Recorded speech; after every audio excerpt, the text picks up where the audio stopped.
हे बघा जेवढी पण प्रॉपर्टी आहे ती मला दे आणि जी 5 एकर गावाकडची जी जमीन आहे ना ती ह्याच्यात आणि माझ्यात विभागणी कर.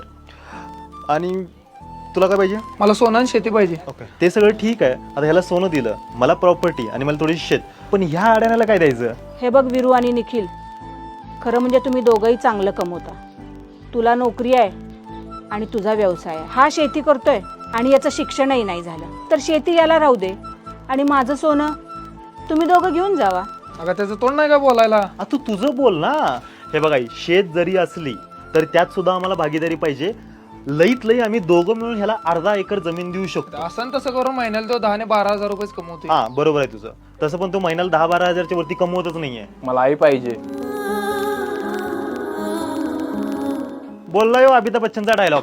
आई मला सांग तू ह्याच्याजवळ राहणार? ह्यो महिन्याला 10-12 हजार कमवतोय शेती करून, ह्यात ह्याचं पोट भरायचं अवघड आहे, तुझं पोट भरल?